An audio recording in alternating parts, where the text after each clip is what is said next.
राष्ट्रीय लोकदल के विधायक मदन भैया को खतौली जाने से रोके जाने को लेकर सियासत गर्मा गई है। इसको लेकर आरोप प्रत्यारोप का जो दौर है वो भी शुरू हो गया है। हमारे साथ खास बातचीत करने के लिए पूर्व कैबिनेट मंत्री और समाजवादी पार्टी के विधायक शाहिद मंजूर साहब हैं। शाहिद मंजूर साहब, मदन भैया को खतौली जाने से रोक दिया गया और इतनी बड़ी किलेबंदी करके बीच में फोर्स लगा दी हाईवे। नहीं, ये किलेबंदी तो पहले से ही चल रही थी। इलेक्शन के दौरान भी यही किलेबंदी थी, लेकिन जनता ने उनको जिताया और बड़ी वोटों से जिताया। गठबंधन के कैंडिडेट को आशा के विपरीत हर समाज ने वोट दी।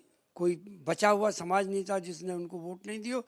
अब वो विधानसभा में नहीं जाने से रोक पाए, पुलिस से रुकवा रहे हैं। तो ये जो भी भारतीय जनता पार्टी के नेता जो भी इस काम को कर रहे हैं या एडमिनिस्ट्रेशन से करा रहे हैं, वो लोकतंत्र की हत्या कर रहे हैं। ये बात ठीक नहीं है। नवनिर्वाचित विधायक को उसके क्षेत्र में जाने से रोकना ये लोकतंत्र की हत्या है और क्षेत्र की जनता का जो मैंडेट दिया है उसका हनन है।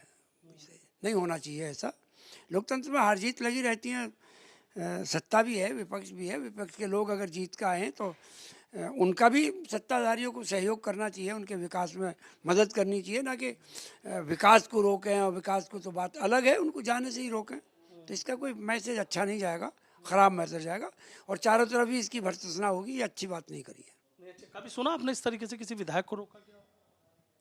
नहीं, ये तो लंबे समय से मैं राजनीति को देख रहा हूँ।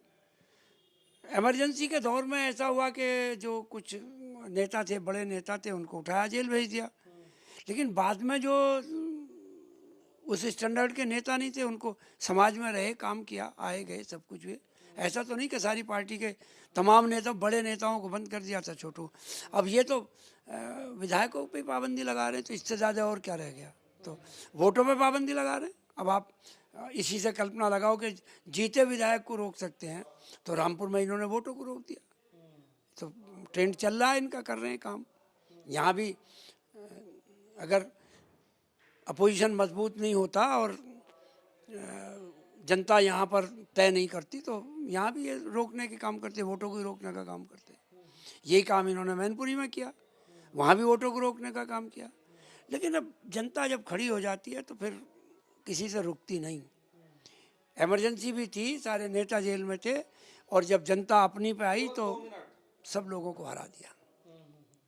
सफाया हो गया था, सरकारी पक्ष का सफाया कर दिया था। किसे क्या लग रहा है इसके पीछे कौन लोग हैं कि जो इस तरीके से रोक दिया, इतनी फोर्स लगा देना? अच्छा, सत्ता पक्ष क्या कर सकता है इसके अलावा? पुलिस का इस्तेमाल करेगा, एडमिनिस्ट्रेशन को बदनाम करेगा।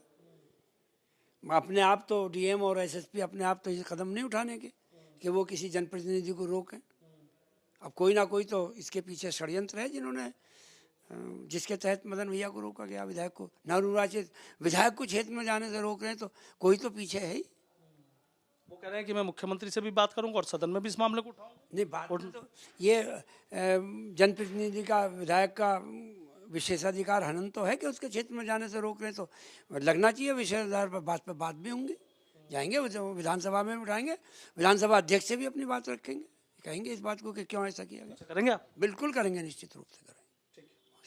बहुत बहुत शुक्रिया। तो देखिए, समाजवादी पार्टी के विधायक बेहद खफा हैं। शाहिद मंजूर साहब बेहद नाराज हैं कि एक नवनिर्वाचित विधायक को इस तरीके से उसकी विधानसभा में जाने से रोकना गलत है और उसके पीछे बीजेपी के कुछ नेताओं को दोषी ठहरा रहे हैं। सीधा कह रहे हैं कि विशेषाधिकार का यह हनन है और इस मामले में वो अध्यक्ष से भी मिलेंगे और इसी के साथ साथ इस मामले को सदन में भी उठाएंगे। यानी मामला अब ये तूल पकड़ सकता है। वीडियो जर्नलिस्ट सत्येंद्र सिंह के साथ सनुज शर्मा, एबीपी गंगा, मेरठ।